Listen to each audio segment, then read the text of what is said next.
신규 확진자가 38명 발생해서 총 누적 확진자 수는 11,852명이고 우리나라 국민이 87.1%입니다. 새롭게 격리 해제되신 분이 26명이고 따라서 현재 989명이 격리 중입니다. 사망자는 보도자료에는 1명으로 되어 있는데 이건 0시 기준이고 그 후 2명이 추가로 확인되어서 모두 3명의 사망자가 발생했습니다. 이제까지 총 276명의 사망자가 발생하였습니다. 안타깝게 코로나19로 생명을 잃으신 분들에게 애도의 말씀을 드리고 유가족 분들에게 심심한 위로의 말씀을 드립니다. 전체 신규 환자 38건의 발생 중에서 특별히 해외 유입은 3명이고 지역사회 발생이 35명입니다. 해외 유입 국가는 미주가 3명입니다. 국내 주요 발생 현황을 말씀드리겠습니다. 먼저 수도권의 클럽과 관련해서 접촉자로 관리 중이던 3명이 추가로 확진되어서 이제까지 총 누적 환자가 277명입니다. 경기도 부천의 쿠팡 물류센터 집단 발생과 관련해서 격리 중이던 접촉자 1명이 확진됨으로써 총 139명이 발생하였습니다. 수도권의 개척교회 관련해서 어제보다 1명이 추가로 확진되어서 이제까지 총 88명이 확인되었습니다. 서울의 관악구에 소재한 리치웨이를 방문한 구로구 소재 중국 동포교회 쉼터에 거주하신 분이 6월 7일 확진 판정을 받았고 같은 쉼터에 거주한 36명을 대상으로 전수 검사를 실시한 결과 8명이 추가로 양성 판정을 받았습니다. 이로써 리치웨이와 관련된 전체 확진자는 68명입니다. 지난 5월 31일 경기도 용인시 큰나무 교회 예배에 참석한 경기도 광명시에 소재한 노인복지시설 입소자가 6월 7일 날 확진 판정을 받았습니다. 이 시설의 입소자 그리고 종사자 전원에 대해서 전수검사를 실시한 결과 6명이 확진 판정을 받았습니다. 서울 양천구 운동시설 관련 확진자는 총 51명이 되었습니다. 서울 중구에 소재한 KB생명보험 TM보험 대리점에서 자가격리 중이던 직원 1명이 추가되어 현재까지 총 13명의 확진자가 발생했습니다. 서울 강서구에 소재한 SJ 투자회사 콜센터 관련해서도 총 4명이 확진되어서 현재는 감염 경로에 대한 조사 그리고 접촉자에 대한 검사가 진행되고 있습니다. 또한 인천광역시 미추홀구에서 가족 5명이 확진되어 있는데 가족 5명 중에 초등학생, 중학생이 각각 1명이 포함되어 있습니다. 해당 학교에 대한 접촉자 조사가 진행 중이고 이들 일가족이 거주하는 연립주택을 대상으로도 전수검사가 진행되고 있습니다. 저희 중앙방역대책본부에서 인구 밀집도가 높고 또 유동인구가 많은 수도권을 중심으로 해서 현재 다양한 장소, 즉 종교 소모임이라든지 동호회라든지 방문 판매 등 코로나19 감염이 전파되고 있음을 말씀드립니다.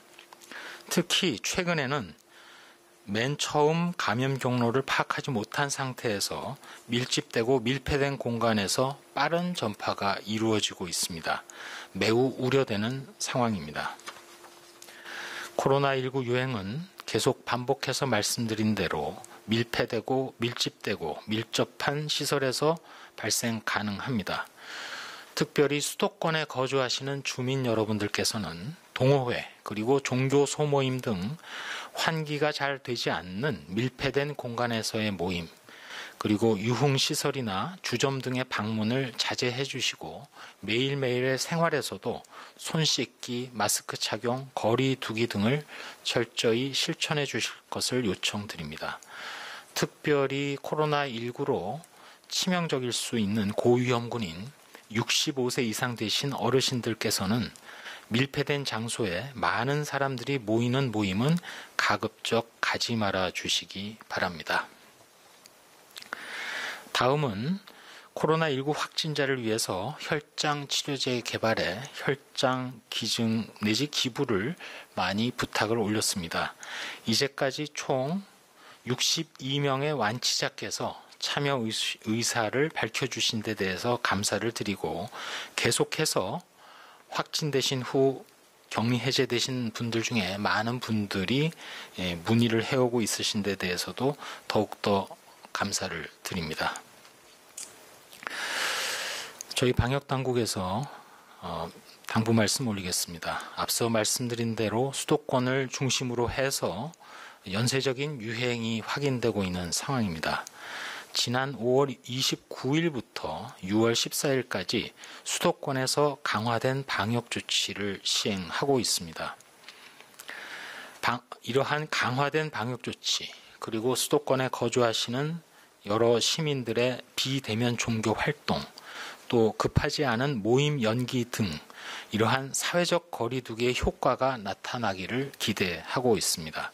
동시에 저희 방역당국 그리고 지방자치단체에서도 추적 조사를 통해서 산발적인 감염을 최대한 조기에 발견하고 억제해 가고 있는 중이기도 합니다. 그렇지만 수도권에서 감염 규모가 이미 커져 있고 앞서 말씀드린 3밀 조건에 해당하는 장소라면 어디서나 코로나19가 전파되고 있습니다. 저희 방역당국도 매우 큰 위기감을 가지고 있습니다. 특별히 개학을 한 학교, 그리고 취약계층이 모여있는 의료기관, 요양기관, 그리고 사회복지시설에서 어느 순간 대량의 많은 환자분들이 발생할지 모르는 상황이기 때문에 매 순간이 아슬아슬한 상황입니다. 방문 판매회사 감염이 많은 고령자 감염을 불러왔고 중국 동포 쉼터로까지 이어졌습니다.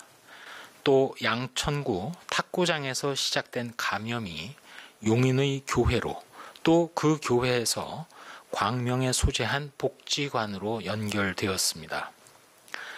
이러한 연결고리를 끊기 위해서는 지금이라도 거리두기, 그리고 마스크 착용 등 방역의 기본 원칙이 철저히 지켜져야 하고, 지켜지지 않는 곳은 국민 여러분들께서 절대로 방문하지 않아 주셔야 하겠습니다. 시설 관리자 한 분 한 분이 방역 수칙을 철저히 지키면서 운영해 주셔야 합니다. 만약에 감염 확산을 초래할 경우에는 우리 전체 공동체의 안전을 최우선으로 해서 무관용 원칙에 따라 관련된 법령에 따른 조치가 시행된다는 점도 우리 모두 명심해야겠습니다. 조금이라도 의심되는 증상이나 접촉이 있었다면 꺼리지 마시고 바로 진단검사를 받아주시고, 아울러서 감염이 확인될 경우 본인으로 인한 2차, 3차 또는 더 이상의 전파를 차단하기 위해서 신속하게, 그리고 있는 그대로 정직하게 역학조사에 협조해 주실 것도 당부드립니다. 수도권에서 지속되는 감염 위험도를 낮추고 억제하는 데 어려움이 따릅니다. 그렇지만 더 큰 손실, 그리고 더 엄중한 사회 경제적 통제 상황을 피하려면 지금이라도 우리 모두가 철저한 거리두기, 마스크 착용 등 위생을 준수하고 각 시설의 관리자들이 경각심을 더 높여야 될 시기입니다. 이상입니다.